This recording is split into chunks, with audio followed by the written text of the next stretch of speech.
Hello, welcome to QUT News. Hello. The terrorist attack in Sri Lanka still holds world attention, with a new bomb exploding. As the nation prepares for a day of mourning, there's mounting anger that 300 people died, even though police were warned of imminent attacks. This is the latest blast, a van torn apart while police tried to defuse explosives inside. No one was hurt, but it's a sign of the continuing hunt for answers and concern about more attacks. Elsewhere, rescuers are searching frantically through debris.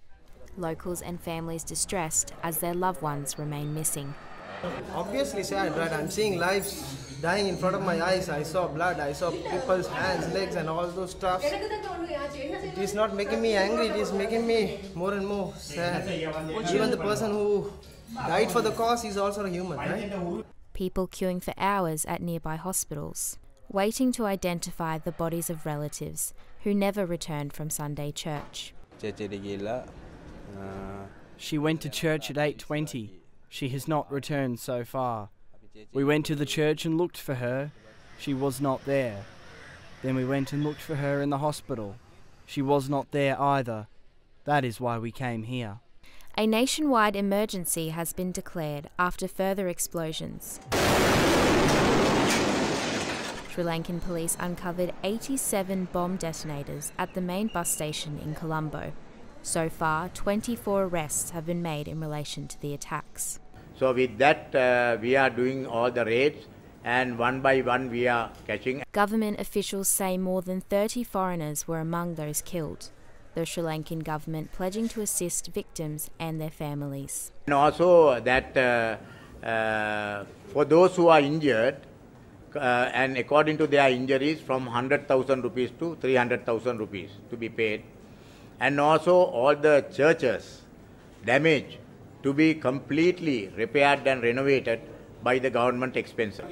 Candlelight vigils were held as the world paused again to mourn another tragic terrorist attack. We are with them and we think about them and we pray for them. Georgie Hewson, QUT News. The Anti Adani protests that swamped Brisbane are moving to the bush, but a convoy to stop the mine may not be very welcome there. There's 200 cars and counting. The anti-coal convoy is on its way north, with former Greens leader Bob Brown leading the charge. The Central Queensland mine a hot topic ahead of the federal election. We're saying to people very simply, don't vote for Adani, don't vote for people who are sitting on the fence, vote for people, candidates, who say, we will stop Adani. We don't want any new coal mines in Australia. We want value-added jobs in regional Australia, and that's going to need some smart government policy to support those investments. Stop Adani members believe the convoy is a way for politicians to hear what voters want. I think it's a great strategy to pressure politicians, and that's exactly what we're trying to do. We're just trying to show the government that we want them to make some good decisions on our behalf. And voters should do anything to make sure that we act urgently on climate change. It seems some, however, don't agree, with Claremont locals threatening to boycott the convoy when it rolls into town. Green groups say this is the climate election and politicians who don't have plans for climate action are in for political peril. Shelley Chang, QUT News. Tens of thousands of children have gone back to school, with police renewing their safety blitz. There's a new focus on the way drivers view school zones. Books and uniforms aren't the only things parents will be dusting off today. The Queensland Government wants them to follow some safe school travel tips as well. That includes caution at traffic lights, even when they are green, and walking with your children to school. They can be reckless, they can be excitable, and I think they need, parental kind of guidance. Lots of people drive their kids to school and they're not allowed to walk, so they don't learn those basic road safety skills. Traffic was generally light today, with some people taking extended holidays. Nevertheless, motoring groups are reinforcing the need for the care to save young lives and prevent injuries. These are our most vulnerable road users, so anything that we can do to make sure that they're more safe around our roads is going to be a really important thing. It's not only children who are listening to these travel tips, as Queensland Police have recently released statistics showing that the 2019 Easter break was safer for drivers than the previous year. The number of deaths from road accidents has not increased this year and stands at 4. for traffic injuries dropped by a third from 163 to 109. A reminder of the importance of driving safely. Make sure you're buckled up behind the wheel. Don't drive fatigued or under the influence of drugs or alcohol. Make sure you're not speeding and make sure you're not distracted by that mobile phone. Police warn their blitz will begin again on Anzac Day. Liam Legrandi, QUT News. 2 police officers have been injured after allegedly being rammed by a stolen ute. They were in their vehicle in a street at Collingwood Park, west of Brisbane, when a car crashed into them. The officers were able to get out and restrain the driver, but he escaped when another group of people allegedly ran at the police. Get them out so they can sleep for the night. House and they're like bang and carrying on.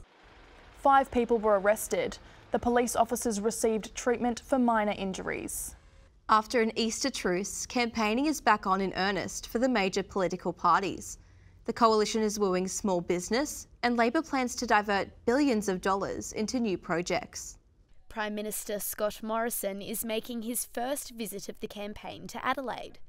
He's promising that a coalition government would create 250,000 new small and family businesses in 5 years. $100 million, which will grow to $1 billion, working with other financial institutions to invest in small and family business. The latest survey shows that Clive Palmer's United Australia Party could win some seats. He's believed to be spending more than $30 million on the election, and Scott Morrison is refusing to rule out a preference deal with the party. Pre-poll will start next week, and this is the time that you have discussions with numerous parties. Labor leader Bill Shorten has been campaigning in 2 Queensland marginal seats, zeroing in on industrial relations.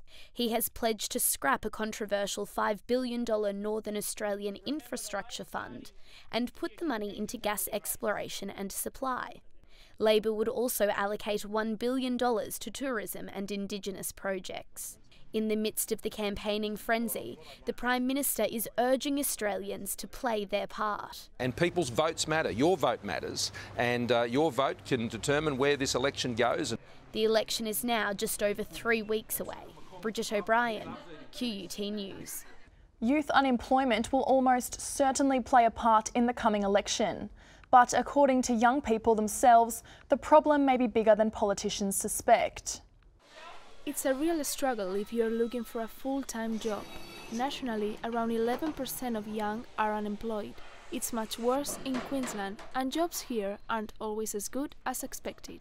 When I did move here, it was quite hard. Like, it took a couple of months to find a job, and especially if you're trying to find one that you're interested in. There's casual hours around, but it's harder to get full-time work. In an election campaign, politicians usually come up with answers. Tourism support, including in the form of tourism infrastructure, is really going to make a difference to providing jobs outside of the southeast corner here in Queensland. But it takes time and money, lots of it. We've decided to allocate $40 million extra over 4 years to make sure that when people are in trouble, they can get the help that they need. That will be little help, though, to the unemployed in the bush. Outback Queensland is the worst place for young people looking for jobs in Australia. The youth unemployment rate gets to 23.4% in this area. And along the coast, 5 spots have current unemployment rates above 15%. In Logan, youth unemployment stands at 15.8%. Moreton Bay jumps to 17%. It's higher again on the Sunshine Coast and Townsville. While White Bay, including the area of Gympie, has almost 19% of its young citizens on the dole. Beatrice Alonso, QUT News. Boxing star Jeff Horn is now an ambassador for the disabled. He'll be promoting an international competition for those with intellectual impairments in Brisbane in October. This is the earnest Games. They're specifically for athletes with intellectual disabilities.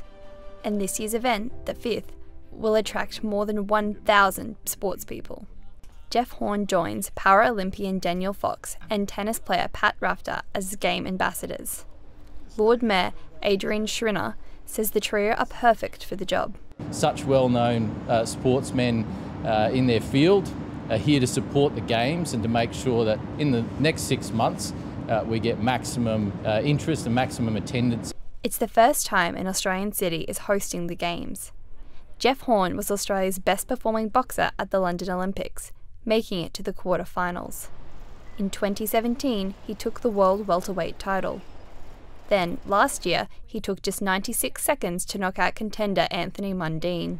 He's passionate about sport. I was a HB teacher at school, taught a lot of kids, and I just want to give back, and I guess this is one way I can do it. earnest athletes will compete in 10 sports, including table tennis, rowing, swimming, athletics, and futsal. These guys are incredible athletes. Brisbane already has world-class sporting facilities and venues. Facilities in Brisbane means this is set to be the biggest earnest global games yet. Over 50 countries have registered to compete so far, up from 34 countries last games. Hannah Donnelly, QUT News. Prince William and his wife Kate have released 3 new photographs of their youngest son. Prince Louis has celebrated his first birthday. All the photos were taken this month by Kate at the family's home. Looking again at our main story, a new explosion in Sri Lanka as criticism over the handling of early warning grows. And still to come, 1,000 arrests in climate change protests.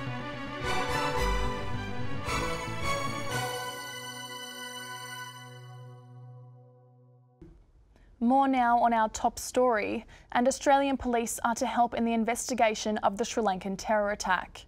An Australian mother and her 10-year-old daughter are among nearly 300 people who were killed. Monique Suriachi and her daughter Alexandria have been named as the first Australian victims in Sri Lanka's terror attacks. The pair were celebrating Easter in an Colombo church when a bomb exploded. They were killed instantly and mourned vigils in Melbourne overnight. Our heart goes out to you, and it is just the most sickening of news. Mr. Suriachi survived because he was parking a car. The Melbourne family had returned to Colombo to be with sick relatives. Mr. Morrison says it's too early to know if more Australians are amongst those killed. The Prime Minister has announced that Australian Federal Police will help in the terror investigation. But AFP and our people are now joining the investigation effort. We've made those offers and they've been responded to, and so we'll be assisting wherever we can with these investigations. During the visuals overnight, the Arts Centre in Melbourne and Flinders Street Station lit up with the colours of Sri Lanka. Laura Lavelle, QUT News. At least 8 people have been killed after a magnitude 6.3 earthquake struck the Philippines. The force of the tremor shaking a Manila apartment block so hard it created a waterfall from its rooftop swimming pool. Incredible footage captures the moment the water began cascading down the side of the building. The quake left several people trapped in a collapsed building and knocked out power. 1 week after fire ravaged the Notre Dame Cathedral, tourists are returning to the French landmark. Police have scaled back a security perimeter put in place after the fire, allowing public access to the precinct again. A few areas remain out of bounds because of the ongoing cleanup. Around $1 billion has already been pledged to the cathedral's reconstruction. US Democrats are still keen to impeach President Donald Trump following the long-awaited Mueller report. They claim it doesn't clear him of collusion with Russians during his election campaign. The report the world was waiting for, finally released.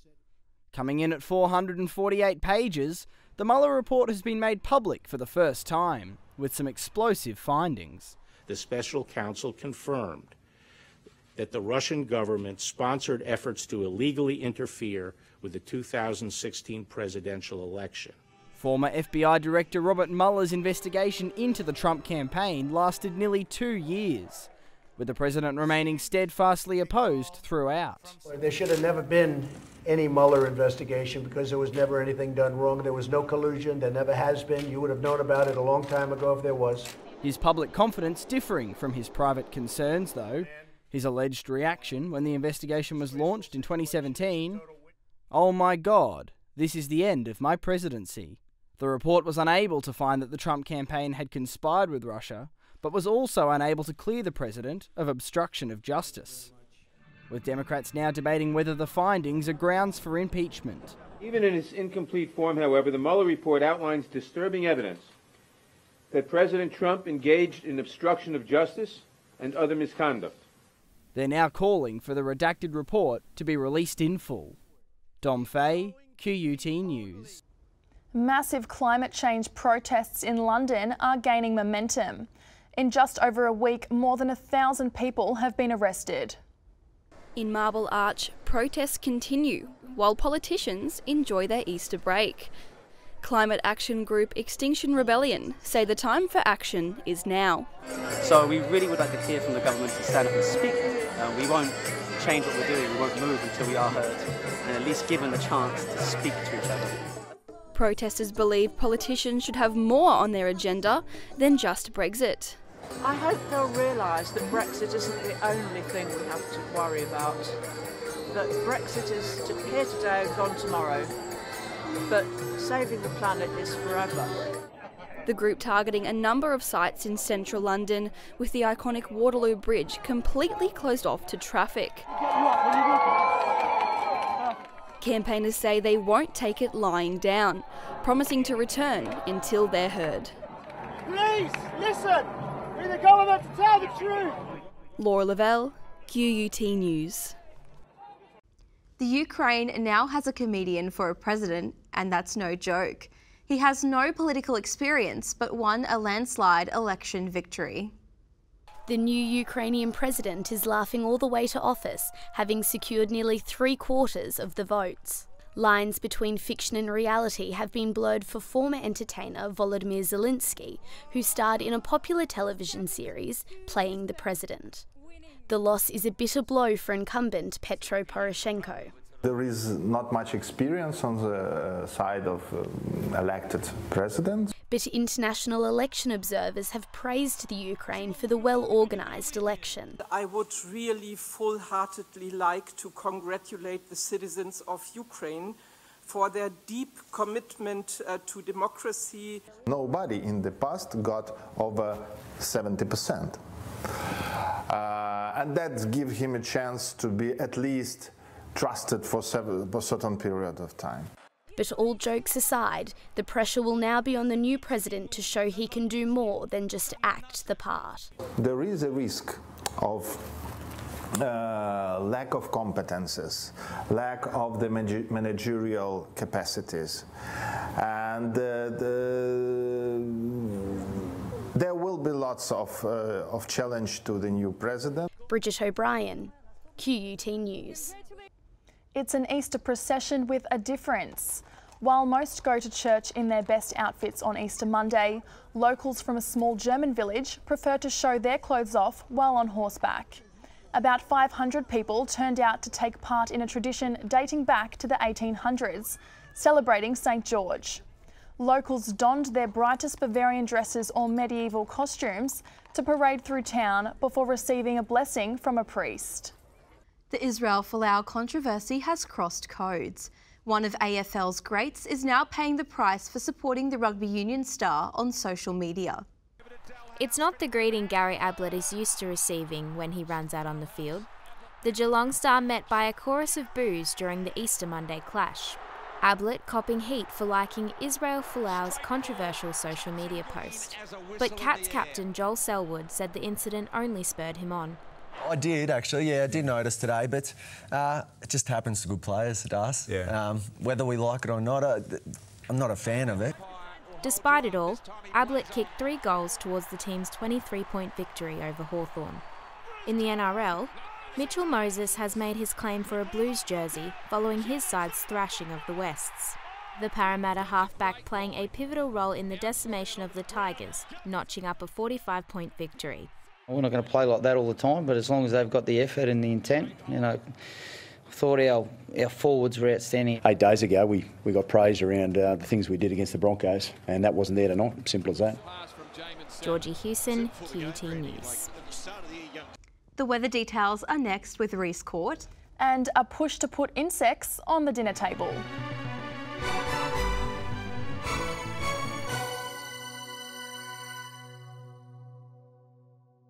Hello, it's time to take a look at the weather. It was still cloudy, with showers across much of the state. As a result, temperatures only reached the low 20s in both Brisbane and Ipswich. The coasts were a little warmer, but not by much. 24 at the Gold Coast and 25 on the Sunshine Coast. In capitals around the nation tomorrow, It'll be cloudy with a chance of rain in Brisbane, Canberra, Melbourne and Hobart. It will mostly be sunny in Sydney, Adelaide and Perth. Darwin is predicted to reach a sweltering hot 35 tomorrow. Around Queensland, it will be partly cloudy, with showers predicted in Townsville, Mackay, Rockhampton, Bundaberg and Longreach. On Moreton Bay, southeasterly winds will reach 15 knots, with seas to about 1 metre. And the sun will rise at 9 minutes past 6 tomorrow and set at 23 minutes past 5. The Gold Coast is likely to get a few showers tomorrow with a top of 27 degrees. The Sunshine Coast can expect a top of 26 degrees. Brisbane will stay gloomy for the next 2 days, reaching a high of 26 on Wednesday and 27 on Thursday. Friday looks sunnier and warmer at a maximum of 28 degrees. That's the weather for now. Back to you, Kaileigh. Just before we go, a suggestion for dinner. Pass the ants, please, and how about a serve of grasshopper? On Earth Day, some people are spruiking the benefits of tasty bugs instead of beef. Fancy a fly in your soup? For the sake of the planet, you soon may have to. While not appetising to some, edible insects are increasing in popularity, with worldwide conservation the leading reason. It takes a fraction of the resources to grow a pound of crickets as it does a pound of beef. Experts want insects to take the place of traditional meat options in our diets, bringing crickets, grasshoppers and ants all onto the menu. Popular dishes at one restaurant include fried grasshoppers, locust croquettes and ant guacamole. And what about the taste? Insects have been used for centuries in Mexico. On top of everything, it has an incredible flavour. As for the nutrients, insects are rich in protein, healthy fats and vitamins. And on Earth Day, when environmentalists want us to consider the future of the planet, it's certainly food for thought. Dom Fay, QUT News. That brings you up to date with QUT News. Goodbye for now. Goodbye.